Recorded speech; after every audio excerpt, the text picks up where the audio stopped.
Akshaya Tritiya April 19 ఆదివారం నాడు చేసుకోవాలా, ఏప్రిల్ 20వ తారీఖు సోమవారం చేసుకోవాలా?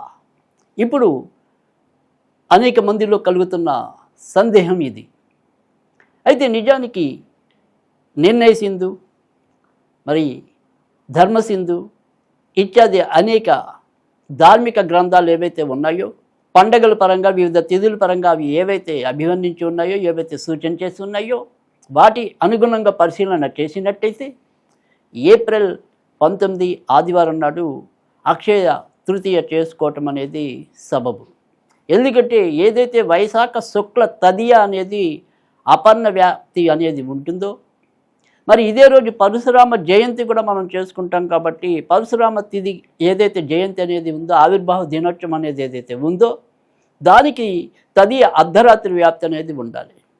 ఆ రకంగా చూసినట్టయితే కనుక ఇది మనకి మర్నాడు రోజు అంటే సోమవారం నాడు ఇంచుమించుగా ఉదయం 7:40 తదియ వెళ్ళిపోవటం అనేది జరుగుతుంది. కనుక ఏ విధంగా చూసినా అది మధ్యాహ్నము లేదు, అర్ధరాత్రి లేదు. కనుక ఏప్రిల్ 19 ఆదివారం నాడు చేసుకోవటం అనేది ఖచ్చితంగా అక్షయ తృతీయలో మరొక సందేహం లేకుండా అందరూ కూడా అదే రోజు చేసుకోవచ్చు. అయితే ఈ రకమైన అసలు సందేహం ఎందుకు వచ్చింది అనేది కనుక ప్రశ్నించుకున్నట్టయితే మనకి ఏదైనా సరే పండుగలు అనేవి కానీ, తర్వాత పుణ్యకార్యాలు అనేవి కానీ మనం సూర్యోదయంలో ఏవైతే ఉంటాయో వాటి పరంగా వెళ్ళే వాళ్ళు కొంతమంది అయితే, మనకి ఈ అక్షయ తృతీయ అనేది రోహిణీ నక్షత్రం బుధవారం నాడు కనుక కలిసినట్టయితే కనుక అపర్ణ అర్ధరాత్రి వ్యాప్తి అనేది లేకుండా ఇది చాలా బహువిశేషమైన దినం. కాబట్టి ఆ రోజు ఇంకా ఎటువంటివి చూడనవసరం లేకుండా ఆ రెండు కలిసిన రోజు ఏ రోజైతే కనుక ఆ రోజే చేసేసుకోవచ్చు అని చెప్పి కూడా ధార్మిక గ్రంథాల్లో తెలియజేయటం అనేది జరిగింది. అయితే సోమవారం నాడు రోహిణీ నక్షత్రం అనేది ఉంటుంది కనుక కొంతమంది బుధవారం లేకపోయినప్పటికీ కూడా రోహిణీ నక్షత్రం అనేది విశేషం కనుక ఆ రకంగా కొంతమంది 20వ తారీఖు అన్నట్టుగా తీర్మానించారు.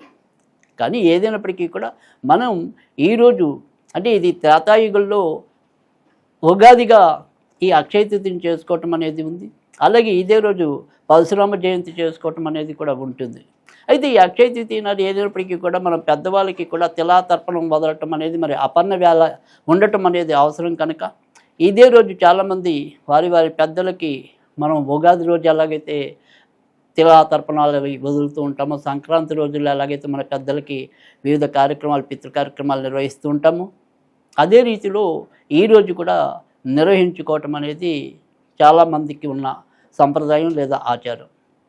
అయితే ఇక్కడ సాధారణ ప్రజలు మరి ఏం చేయాలి అంటే కనుక ఏదైనప్పటికీ కూడా ఈరోజు ఎటువంటి చిన్న దానం చేసినప్పటికీ కూడా అది అక్షయమైన పుణ్యాన్ని ఇవ్వటం అనే దాంట్లో ఎటువంటి నిర్వివాదం, ఎటువంటి సందేహం లేదు.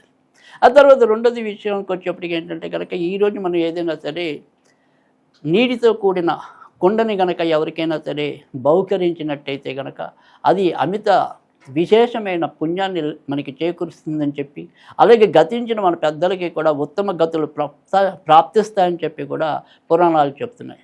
కనుక ఈరోజు మరి ఉదక కుండ దానం అనేది లేదా ఉదఘటక దానం అనేది కూడా ఈరోజు చెప్పుకోవటం అనేది ఉంటుంది.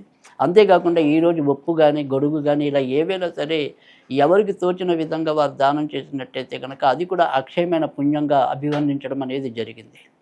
ఇక సాధారణంగా ఈరోజు మనకి ఎక్కడా కూడా ఏ పురాణాల్లో కానీ ఏ శాస్త్రాల్లో కానీ ఈరోజు బంగారం కొనాలనేది లేదు. అయినప్పటికీ కూడా ఈరోజు ఒకవేళ మనం బంగారం కొంటే అది కూడా అక్షయమే మన ఇళ్లలో బంగారు సంపదలు నెలకొంటుంది అని చెప్పి ఒక రకమైన భావనతో ఆ రకంగా చాలామంది దీన్ని ప్రచార వ్యాప్తి కలిగించినప్పటికీ కూడా నిజానికి మనం బంగారం కొనుగోలు కన్నా కూడా చేతనైన ఏదైనా సరే దానం చేసినట్టయితే కనుక మరింత పుణ్యాన్ని అది మనకి చేకూర్చి పెడుతుందని చెప్పడంలో కూడా సందేహం లేదు. కనుక ఈరోజు ఎవరి శక్తానుసారం వారు ఏదైనప్పటికీ కూడా ఇలా వివిధ దానాలు చేసినట్టయితే కనుక అది ఉత్తమ ఫలితాలు ఇవ్వటం అనేది కూడా ఉంటుంది. అంటే మనం ఒక బంగారం కొనడానికి ఏ రకంగా ఆతృత పడుతూ ఉంటామో అలాగే మరి అప్పు చేసైనా సరే బంగారం కొనాలి అని చెప్పి ఉవ్విళ్ళూరుతూ ఉంటాము. అదే రకంగా సరే మనం ఒక 50,000 10,000 25,000 ఎంతో కొంత మనం బంగారం కొందాము అనుకుందాం. అయితే అందులో కనీసం ఒక 10 రూపాయలు 20 రూపాయలు 100 రూపాయలు మీ చేతనైన సారం ఏదిలో సరే ఒక దానం చేసినప్పటికీ కూడా మీరు బంగారం కొన్నదానికి పుణ్యం వస్తుందో లేదో అక్షయమైన అది వర్ధిల్లుతుందో లేదో కానీ ఖచ్చితంగా మీరు చేసే ఆ 10 రూపాయలు లేదా 20 రూపాయలు 30 రూపాయలు ఎంతైనప్పటికీ కూడా అది ఖచ్చితంగా మీకు ఒక అమితమైన పుణ్యాన్ని ఇస్తుందని చెప్పడంలో కూడా ఎలాంటి సందేహం లేదు.